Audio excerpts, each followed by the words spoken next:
যাদেরকে কখনো আপনি বিশ্বাস করবেন না, বাবা মাদেরকে আমি দৃষ্টি আকর্ষণ করে বলছে, শুনেন, জীবনে চলার পথে অনেক মানুষের সম্মুখীন আপনি হবেন, অনেক মানুষের সাথে আপনাকে মিশতে হবে, অনেক মানুষের সাথে আপনাকে চলতে ফিরতে হবে।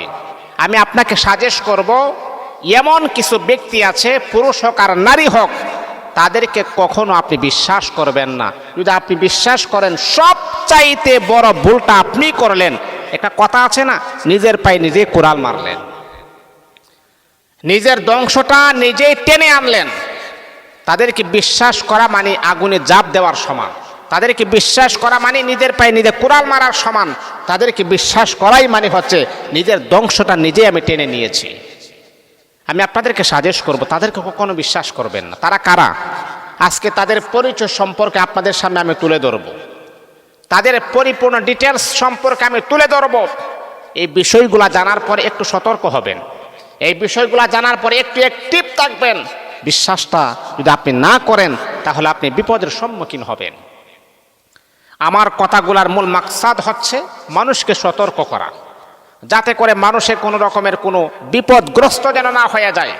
তাদেরকে সতর্ক করুন, জাহান্নামের আগুন থেকে সতর্ক করি, মানুষ যেন জাহান্নামী না হয়ে যায়। দুনিয়ার জমিনে চলতে ফিরতে গিয়ে মানুষ যেন বিপদের সম্মুখীন না হয়, সতর্ক করা, এটাই হচ্ছে আমার ইমানি দায়িত্ব। সম্মানিত হাজিরিন, এক নাম্বার হচ্ছে যাদেরকে কখনো বিশ্বাস করবেন না, তারা হচ্ছে 3 শ্রেণীর লোক। তাদেরকে বিশ্বাস করবেন না। এক নাম্বার হচ্ছে সে এমন একজন নিজের ছেলে মেয়ে ছেড়ে চলে আসছে এমন নারী অথবা পুরুষকে বিশ্বাস করবেন না। অনেক নারী আছে এমন, 2টা 3টা ছেলে মেয়ে আছে, তাদেরকে রেখে আরেকজন পুরুষের সাথে পরকীয়া করেছে। আহা, 3টা ছেলে মেয়েকে ছেড়ে দিয়ে যে নারী চলে আসছে, বাবারে একটুবার চিন্তা করো, যে নারীটা আপন ছেলে মেয়েকে স্বামীকে রেখে আপনার কাছে চলে আসছে, ওই নারীটা তো আপনাকে ছেড়েও সে চলে যাইতে পারে। আমার কথাগুলা কি মাইন্ড করছেন?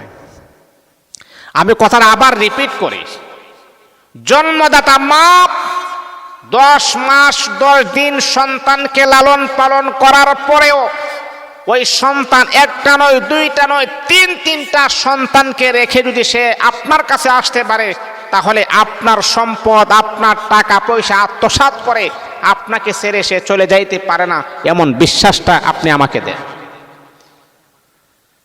এমন অনেক বিপদের সম্মুখীন অনেক পুরুষ আছে, আমার কাছ থেকে ডাকাতে অনেক ফোন আসে, এমন এমন প্রশ্নের সম্মুখীন। হুজুর, আমার 16 লাখ 15 লাখ 20 লাখ 50 লাখ টাকা নিয়ে চলে গেছে। জিজ্ঞাসা করলাম কেন? হুজুর, তার আগে আমার আগে 4-5টা বিবাহ হয়েছে, তাদের কাছ থেকে টাকা পয়সা আত্মসাৎ করেছে, আমার কাছেও করেছে। এমন অহরহর ফোন আমার কাছে আসে, ঢাকা থেকে ফোন আসে। তা সম্মানিত হাজিরিন, বাবা, এটা তো আপনার দোষ, আপনার টাকা নিয়েছে, এটা তো আসলে আপনার দোষ। আমি তো আপনাদেরকে বললাম না, ওই নারীকে বিশ্বাস করা যাবে না, ওই পুরুষকে বিশ্বাস করা যাবে না যে আপন ছেলে মেয়েকে ছেড়ে দিয়ে আপনার কাছে চলে আসে। না, তাদেরকে বিশ্বাস করবেন, আর নিজের পায়ে নিজে কুড়াল মারার সমান। এখন আপনার 50 লাখ টাকা নিয়ে চলে গেছে, আমার তো মনে চাইতেছে আপনার কিডনিটা খুলে নিয়ে চলে যায়, তো আরো ভালো হইতো। তাদেরকে বিশ্বাস করবেন না। 2 নাম্বার হচ্ছে, যেই মানুষটা বিশ্বাস ভেঙে চলে যাওয়া মানুষ আপনার বিশ্বাসটা ভেঙে ফেলেছে, আবার আসছে, আবার আপনাকে ধোঁকা দিয়ে বোকা বানিয়ে চলে গেছে, আবার আসছে, এমন প্রতারক মানুষের সাথে সম্পর্ক রাখবেন না, চিরতরে বন্ধ করে দেন, তা না হলে বিপদের সম্মুখীন হবেন। যে আপনার বিশ্বাস ভেঙে দেয়, যাকে আপনি এত ভালোবাসেন, মোহাব্বত করেন, আর সেই মানুষটা আপনার অগোচরে আরেকজনের সাথে কথা বলে, তাহলে তাকে কিভাবে আপনি বিশ্বাস করবেন? তার সাথে সম্পর্ক করা মানে নিজেই আগুনে জাপ দেওয়ার সমান। সময় খুবই কম, 3 নাম্বার পয়েন্ট আমি বলছি, শুনেন। যেই মানুষ আপনার গোপন কথা ফাঁস করে দেয়, আপনার গোপন কথা প্রকাশ করে দেয়, জাহির করে দেয়, এমন মানুষ থেকে নিজেকে আড়াল করার চেষ্টা করুন। আর এমন মানুষের কাছে কখনোই, যত বড় বিপদ আপদ বালা মুসিবত আসুক না কেন, তার কাছে কখনো আপনি আপনার গোপন কথা ব্যক্ত করবেন না, তার কাছ থেকে এড়িয়ে চলুন। এই 3জন মানুষের সাথে সম্পর্ক করবেন, এই তিনজন মানুষের সাথে রিলেশন গভীর করবেন, এর মানে হচ্ছে নিজের বিপদটা নিজে টেনে আনলেন।